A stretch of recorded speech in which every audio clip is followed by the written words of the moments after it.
Aujourd'hui, sur Internet, on parle beaucoup de Tchad. Le Tchad, c'est le type qui ne demande jamais la permission. C'est celui qui ne s'excuse pas d'exister. C'est celui qui dit non même quand tout le monde tremble. Et souvent, on cherche des Tchads dans des endroits très modernes. Des mecs bodybuildés, des types qui font des podcasts sur la masculinité. Mais le plus gros Tchad de l'histoire moderne ne faisait pas de vidéos. Il écrivait des discours de 40 pages et il mesurait presque 2 mètres. Charles de Gaulle. De Gaulle, déjà physiquement, c'est un problème. 1m96, une voix grave, un regard qui te fait comprendre que la vie des autres est secondaire. Le genre de mec qui, même silencieux, te fait sentir que quelqu'un d'important est dans la pièce. Très tôt, il comprend une chose. La France adore l'idée de grandeur, mais elle adore encore plus abandonner en expliquant pourquoi c'était raisonnable. Et lui, il déteste ça. 1940, la France est battue. Le gouvernement capitule, Pétain parle d'armistice, les élites expliquent calmement que c'est la seule solution. C'est le cœur serré que je vous dise aujourd'hui qu'il faut cesser le combat.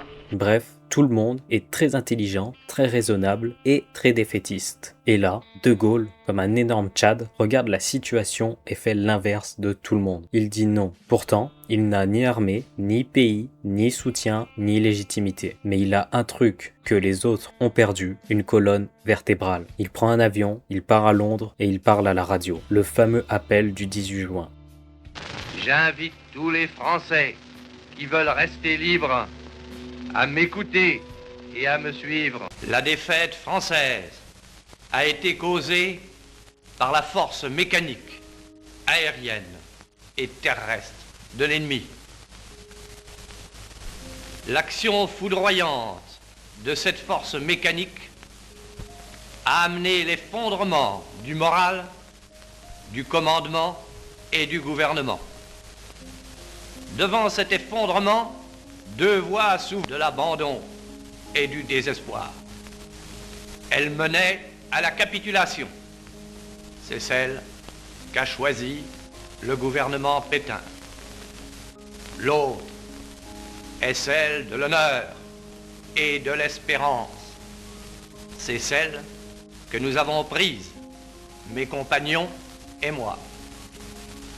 Nous croyons que l'honneur des Français consiste à continuer la guerre aux côtés de leurs alliés, et nous sommes résolus à le faire.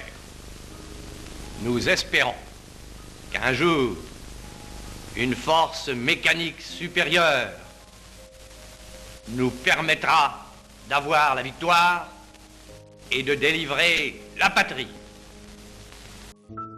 Presque personne ne l'écoute, mais philosophiquement, le move est déjà légendaire. Quand tout le monde explique pourquoi c'est fini, lui explique pourquoi ça ne l'est pas. À Londres, problème, personne ne peut le blairer. Les Britanniques le trouvent arrogant, les Américains le trouvent ingérable, les résistants français se demandent qui est ce type, mais De Gaulle a compris un truc fondamental. Il ne faut pas demander la légitimité, il faut l'incarner. Il parle comme s'il était déjà la France. Il agit comme s'il représentait déjà l'État. Et le monde finit par s'adapter. Moi je sais, ça vous fait juste penser à un mec qui a suivi la loi de l'attraction, et c'est un peu vrai. Mais comme quoi ça marche, hein. C'est l'un des plus gros moves de Tchad politique de l'histoire. Faire comme si tu avais déjà gagné, jusqu'à ce que ça soit vrai. En 1944, Paris est libéré. Les Américains envisagent très sérieusement de gérer la France eux-mêmes. Après tout, ils ont leurs troupes, l'argent, le pouvoir. Mais De Gaulle arrive. Il marche dans Paris, il prend le pouvoir, sans demander, sans négocier, sans dire merci. Il dit clairement, la France sera libre, pas administré. Et là, il y a un mot qui nous vient, Tchad, c'est tout. De Gaulle devient président. Et là, il continue exactement pareil. Il dit non à l'OTAN, à la domination américaine, à l'idée que la France soit un pays secondaire. Il veut l'arme nucléaire, l'indépendance stratégique, une voie propre. Et pendant ce temps-là, certains intellectuels s'indignent. Par exemple, Jean-Paul Sartre qui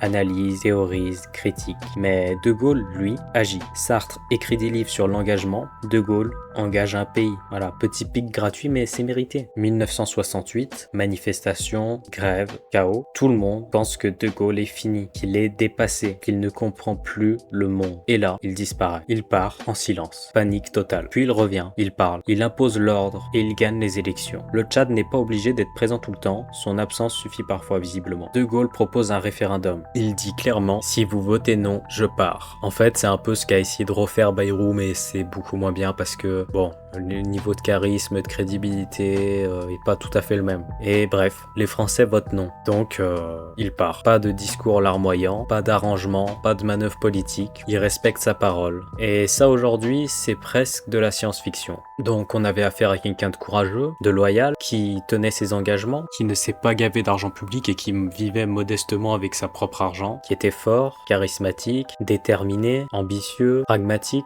On avait littéralement un Tchad. Bon, Charles de Gaulle n'était pas parfait. Il était parfois arrogant, souvent autoritaire et souvent insupportable, apparemment. Mais enfin, ça va pas!